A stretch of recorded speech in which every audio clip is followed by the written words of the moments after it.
Day 1, she left without absolution. Day 2, the same. Day 3. A week passed, then 2. The woman returned to the confessional at San Giovanni Rotondo 21 days in succession. 21 mornings or afternoons, she knelt in that narrow box behind the wooden screen, and Padre Pio, the man who heard upwards of 5 million confessions in his lifetime, the man lines formed for the night before, the man people crossed oceans to reach, refused her the absolution she came for.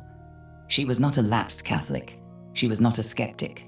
She was a wealthy, devout English woman who had been practicing her faith for years. She attended Mass. She prayed. She confessed. By every external measure of the Catholic life, she was doing it correctly. And Padre Pio would not absolve her. The 21st day, something broke open. She came before him differently, not with the same interior posture she had carried through the previous 20 days. And he said to her, with a directness documented in multiple Catholic sources, "Do you realize what a terrible thing you have done?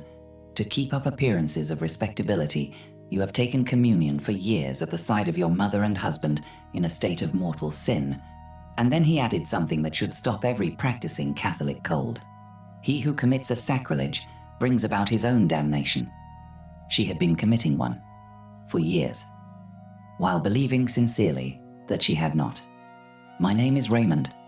I spent 35 years teaching Catholic theology at a high school in Covington, Kentucky.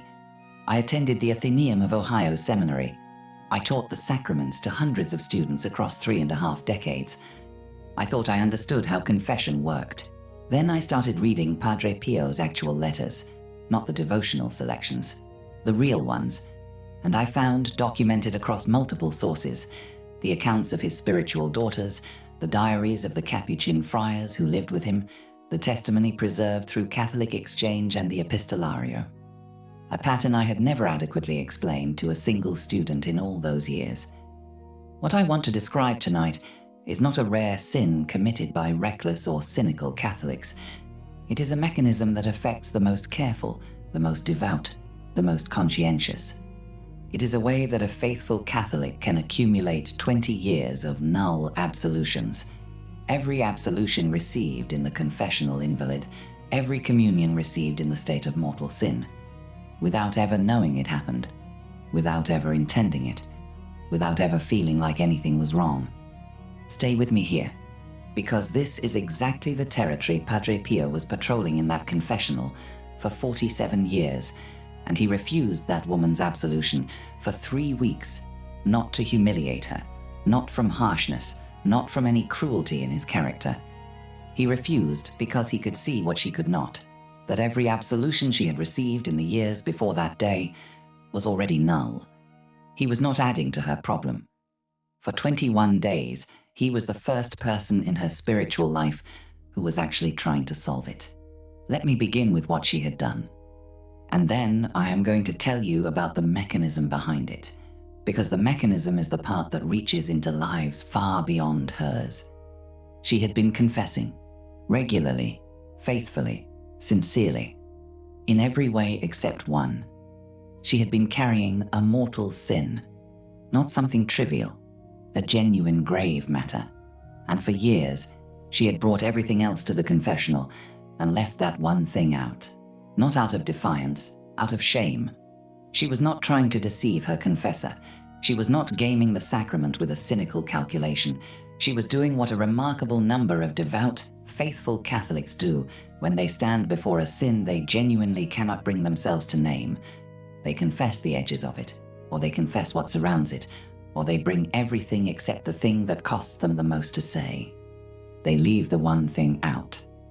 And what Padre Pio could see, because of what he carried in the confessional, the gift the Church identifies as cardiognosis, the reading of souls, was that the one thing she had left out was precisely the thing that made every absolution she received afterward null, not less effective, not partially valid, null, as in never legally received, as in the absolution she had walked away from that confessional believing had healed her soul, had done nothing of the kind. She was still in mortal sin when she walked out. She was still in mortal sin when she received communion the following Sunday. She was in mortal sin when she confessed again the following month. confessed everything except the one thing, and received another absolution that rested on the same concealment and therefore carried the same nullity, year after year, and every absolution carried the structural defect of the first. This is what the Catholic theological tradition, specifically the Catechism of the Council of Trent, promulgated in 1566 as the Universal Catechism of the Universal Church, calls the cascade. I want to give you the exact language, because this is not an opinion. It is not a pastoral suggestion. It is not something that can be softened or qualified by the sensibilities of 2026. The Catechismus Romanus states, "He who has willfully concealed a mortal sin in confession must not only confess it, but must also repeat all the sins he has committed since his last worthy confession." Read that sentence again, slowly. He must repeat all the sins he has committed since his last worthy confession, not the concealed sin alone, all of them. Every sin confessed in every confession since the first invalid one, because those confessions were not worthy confessions. The absolutions they produced were not real absolutions. The slate those absolutions appeared to wipe clean remained unwiped. The first time she left out the sin, the absolution was null. Every sin she committed after that point, every sin she brought to every subsequent confession, was technically being confessed within a continuous state of mortal sin that had never been closed. The cascade had begun, and every absolution she received while the cascade was running compounded the problem rather than resolving it. This is the Trent cascade. And Padre Pio saw it. He saw the original concealment. He saw the chain it had produced, and he refused to add another null absolution to the end of that chain, which is what absolving her again without addressing the concealment would have done. He was not withholding mercy. He was protecting her from receiving one more ceremony that looked like mercy but could not be mercy until the actual condition was named. The Church provides an exact mechanism for exactly this situation. It is called the General Confession, a full accounting beginning from the last valid confession, or in cases where the cascade runs long, from the beginning of one's adult Catholic life. It is the formal reset. It is what Padre Pio was waiting for her to be willing to make.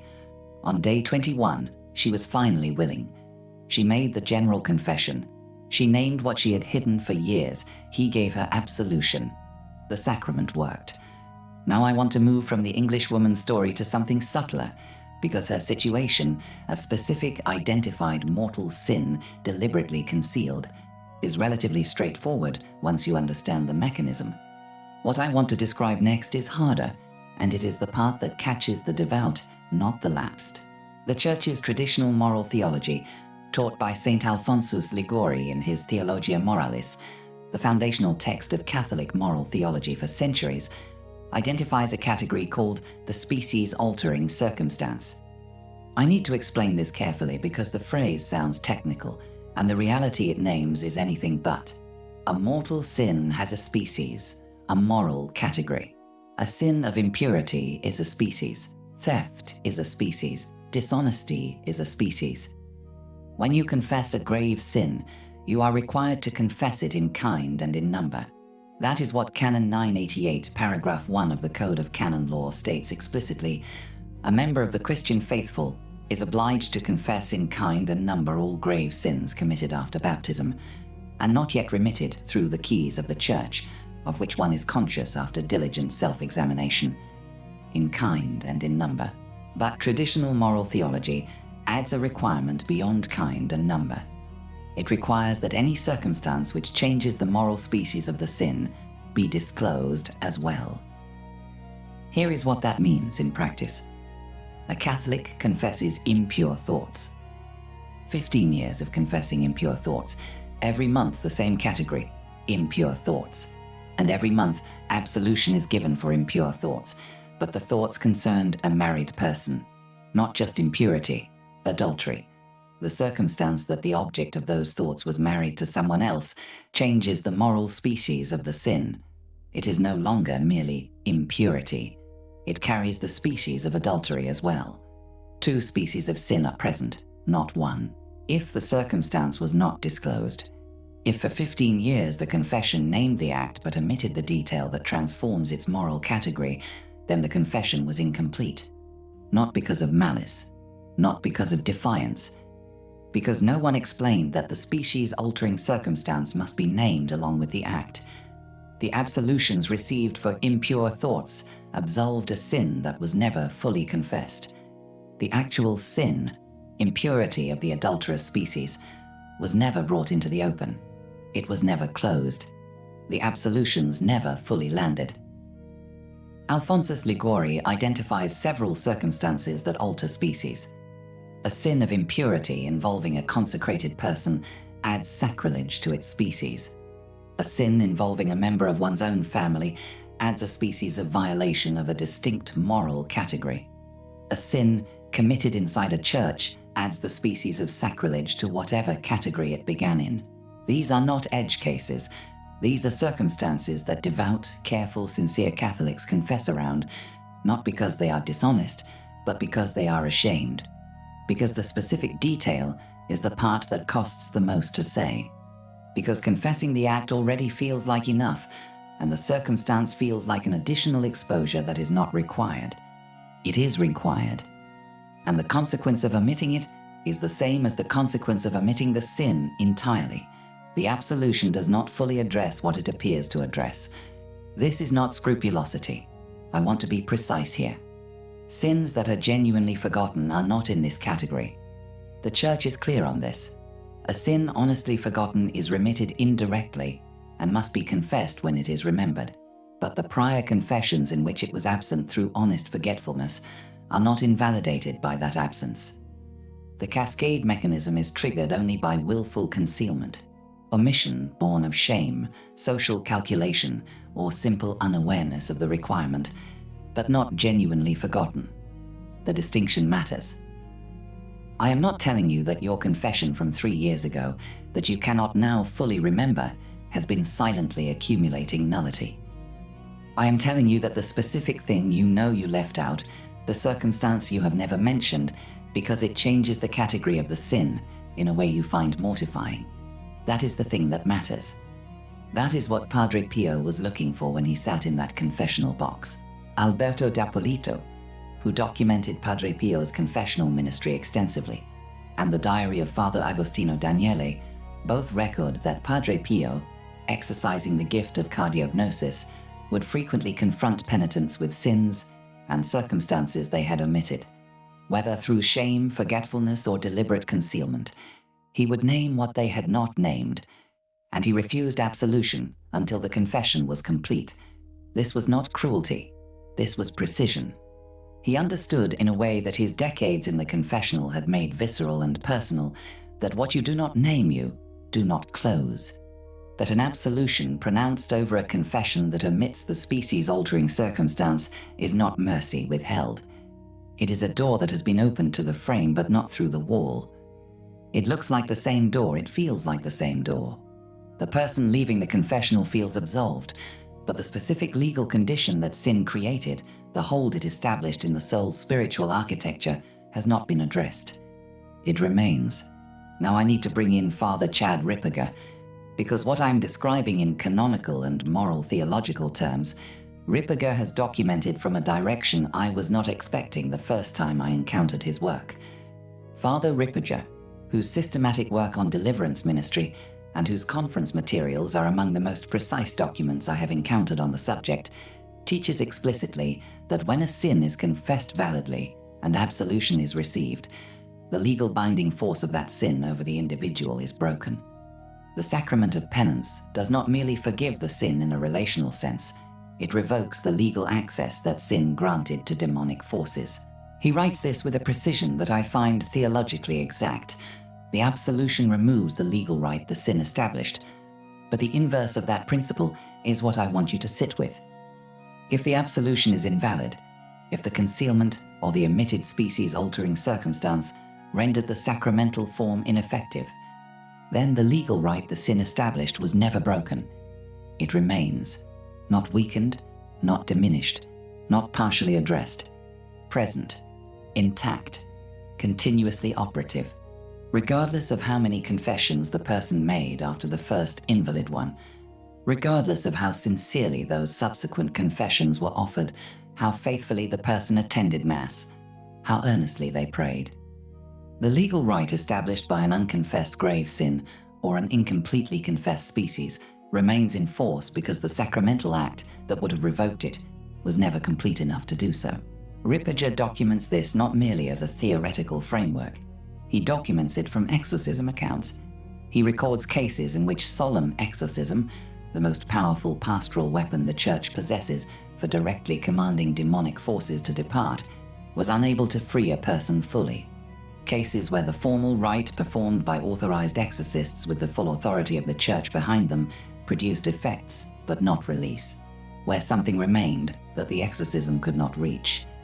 And in those cases, when the demon was compelled under exorcism to disclose what was maintaining its hold, what it named was an unconfessed sin, a specific grave matter that had never been brought fully before a confessor, a species-altering circumstance that had been present in every confession for years and had been omitted in every one. When the person then made a valid, specific, complete confession of that sin, when the thing that had never been named was finally named, the hold ended. The exorcism succeeded. The legal right the demon had cited was revoked. The sacrament worked, when it was finally complete. And here is the line from this that I find most pastoral, most directly connected to the reality of Catholics living ordinary spiritual lives, far from any dramatic demonic manifestation. Ripperger identifies a symptom pattern he associates specifically with persistent, unrevoked legal rights maintained through invalid absolutions. The person prays, sincerely, habitually, for years, perhaps decades. They attend Mass. They confess regularly. They carry the sacramental life with genuine devotion. And yet they feel persistently that something in their spiritual life does not fully clear. A heaviness that prayer addresses but does not resolve. A sense that a certain distance from God, not complete, not total, not the kind that would cause a person to doubt or walk away, simply does not lift. Something like a veil, something like glass between them and what the sacraments are supposed to deliver. Not absence, not darkness, a persistent, specific opacity. I heard it described precisely the way a man I want to tell you about described it to me at a men's retreat in Pittsburgh in March of 2013. His name was Frank. I had been asked to serve as a panelist at a retreat for men at a parish in Pittsburgh, one of those two-day events, organized around the theme of the sacraments and how they function in the actual daily life of Catholic men. I was on a panel with a deacon and a hospital chaplain. We spoke for the better part of an afternoon, and when the formal session ended and the room began to clear, most of the men moved toward the tables where there was food. Frank stayed. He was 54 years old, retired from the army. Not a combat veteran, he had served as a chaplain's assistant, which means he had spent his military years exactly at the intersection of institutional religion and the pastoral needs of men under pressure. He was built like a man who had stayed physically disciplined after leaving the service. He sat across from me at one of the folding tables and folded his hands in front of him. He told me he had been going to Mass every Sunday for 27 years. Monthly confession, without fail, for 27 years. He had prayed the Rosary. He had done the 9 First Fridays twice. He had read his way through the Catechism and taken 2 online theology courses in retirement. He was, by any honest measure, the kind of Catholic that most parishes would consider a model. And he told me that for a significant portion of those 27 years, he had experienced what he called a wall. Not depression, not spiritual dryness of the kind the mystics describe as a purifying passage, not doubt about the faith. He believed everything. The faith was not the problem. The wall, he said, was the best word he had for it. Prayer would get to a certain point and stop. Not stop completely, but stop landing. It was as if, he said, the prayer was real, and the destination was real, and the distance between them was also real, and nothing he did closed it. 27 years. 27 years of weekly Mass, monthly confession, daily prayer, and a wall he could not name and could not move. I asked him one question. I said, "Frank, when you have gone to confession over the years, have you confessed what you did, Or have you also confessed the full description of the circumstances? He went pale, not from embarrassment, from recognition, the specific expression of a person who has just been handed the name for something that has been present in their life for a very long time. He was quiet for what felt like a full minute, and then he said, "There is something I have confessed the edge of for 27 years. He did not tell me what it was. I did not ask. That is not my category of knowledge. That belongs between Frank and his confessor and God." But 6 weeks later, he sent me a short message through the parish contact, and what it said was this: "It's gone. The wall is gone." I don't know how else to say it. He had made a general confession. He had named the species-altering circumstance that he had confessed around for 27 years. He had brought the complete thing before a confessor for the first time in his adult life. And the absolution he received in that confession reached something that 27 years of monthly confessions had not reached, because those 27 years of monthly confessions had not named it. What you do not name does not close. Frank was not a bad man. He was not a lazy Catholic. He was not gaming the system. He had not, as far as I could understand from our brief conversation, even been certain there was a circumstance to disclose. He had simply, through shame or uncertainty, or an incomplete understanding of what the sacrament required, confessed the act and left the circumstance in the dark. And the legal right the omission maintained had been there, standing every month, while he walked out of the confessional feeling as if he had done what was required. He had done most of what was required.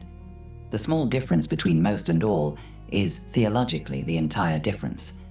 Now I want to bring together the three causes of null absolution and make them precise, because Padre Pio was dealing with all three in that confessional, and this framework is what allows a devout Catholic to examine honestly whether any of them apply to them. The first cause is willful concealment of a mortal sin. The English woman, a specific grave matter, present in the confessional, but not in the confession. The absolution is null not merely for that sin, but for the entire confession, because the required completeness was not met. And per the Trent Catechism, every sin committed since the last valid confession must be reconfessed. The second cause is lack of genuine contrition. Padre Pio refused absolution to a woman for approximately 1 year because she came to the confessional without the interior disposition the sacrament requires. She confessed. She enumerated. She said the words. But her subsequent behavior made clear that the interior movement, the genuine sorrow for the sin, the real recognition of its gravity, was not present. Absolution requires more than verbal formula. It requires an actual movement of the will toward God and away from the sin. Padre Pio waited for that movement to be real. He only gave absolution when it was. The third cause is the absence of firm purpose of amendment. This is the most subtle of the three. Not the absence of the intention to stop sinning, but the absence of any genuine resolution to change the structure of the occasion of sin, the specific context, the specific relationship, the specific pattern that produces the sin. Ripperger is precise about this distinction. The purpose of amendment is not the purpose to try harder next time. It is the genuine interior resolution to address the condition that creates the occasion. A person who confesses to a habitual sin while maintaining every element of the structure that produces it, the relationship, the access, the context, without any real intention to change those structures, is not meeting the requirement of firm purpose of amendment in any meaningful sense. The form of the words may be present. The interior reality they are supposed to represent is not. Absolution pronounced over a confession lacking any of these three elements does not fully land. It may produce some spiritual effect. The Church's theology of the sacraments is not binary in all its dimensions, but it does not do what a valid confession produces. The legal right established by the unaddressed grave sin remains intact. Now I want to give you the practical framework, because everything Padre Pio was doing in that confessional, every refusal, every period of waiting, every confrontation with the omitted circumstance had a positive purpose behind it. He was not withholding mercy. He was waiting for the conditions under which mercy could fully operate. And when those conditions arrived, he gave everything. I want to call this the complete general confession protocol. 5 steps. You can begin tonight. The first step is the examination of kind and number, with specific attention to species-altering circumstances. Set aside 30 minutes. Take paper. Not a phone, paper. Alone. For every grave sin you have confessed habitually over the past years, or over your adult confessional life, if you have reason to think the issue runs deeper, ask yourself 2 questions. First, did I confess the act and the number, or did I confess only the general category? Second, was there any circumstance present in that sin that changes its moral category? A person whose marital state it violated, a location that adds the species of sacrilege, a relationship that adds a distinct moral species beyond the act itself? If the answer to that second question is yes, and that circumstance was not named in confession, write it down. Do not qualify it. Do not soften it. Do not write the version of it that feels like you are naming it.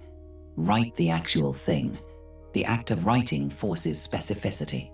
It turns the ambient and atmospheric, the general awareness that something was not quite right in the confession, into the concrete and confessable. It gives the thing a shape that can be brought before a confessor. The second step is the species check.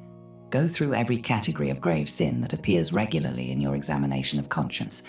For each one, ask this directly. Have I ever confessed this sin in a circumstance that would alter its species, and did I disclose that circumstance? Alphonsus Liguori's categories are the standard framework. The most common, a sin involving a person who is married to another, a sin involving a person who has taken vows, a sin committed in a sacred space, a sin involving a person in your own family of a degree that creates a distinct moral category. These are not obscure categories invented to trap the careful. They are the standard framework of Catholic moral theology applied to the actual situations that confession addresses. If any of them apply to a sin you have confessed without disclosing the species-altering element, that element must be named in a complete confession. The third step is scheduling a general confession. Not the next available slot at a Saturday afternoon penance service, a dedicated appointment. Call the parish office. Ask to schedule a general confession with a confessor who has time for a complete examination. Explain that you want to make a general confession and that you expect it to take more than the standard slot allows. This is exactly what the Church provides for exactly this situation. A general confession is not a sign that the person has been living scandalously. It is the formal pastoral mechanism available to any Catholic who has reason to believe that prior confessions were incomplete or invalid. It is the reset. The fourth step is the disclosure formula. When you sit before the confessor, begin with this. Father, I wish to make a general confession. I believe I may have omitted a species-altering circumstance in prior confessions, whether from shame, from uncertainty about what was required, or from an incomplete understanding of the sacrament. I want to make this confession valid and complete. The confessor will guide from there. He has the training, he has the authority. The formula opens the door and identifies what needs to be addressed. What follows belongs to the confidentiality of the confessional. The fifth step is the prayer of petition to Padre Pio before you go. Before the confession, the night before, or the morning of, pray this. San Pio of Pietrelcina, you refused absolution for 21 days to an English woman because you could see that every absolution she had received for years was already null. You were not withholding mercy. You were the first person in her life protecting her from further sacrilege. I ask your intercession tonight. Pray for me that my confessor will have your clarity to see what I cannot see in myself, and that I will have your penitent's courage to name the thing I have been confessing around. Intercede for a complete confession. Intercede for a valid absolution. Then pray 1 decade of the Rosary for the intention of a valid confession. That prayer does something specific.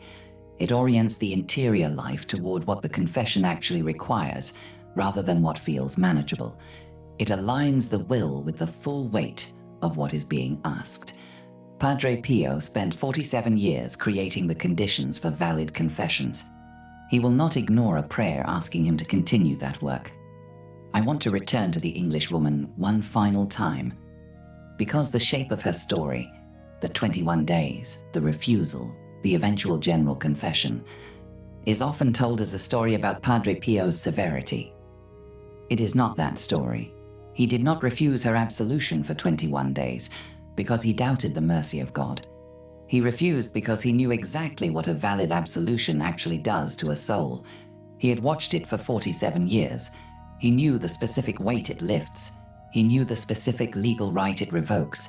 He knew what the soul looks like after a genuine, complete, fully valid absolution, and he knew what the soul looks like when absolution has been pronounced over something incomplete, and the person leaves believing they received what they did not receive. He was not withholding mercy. He was protecting it.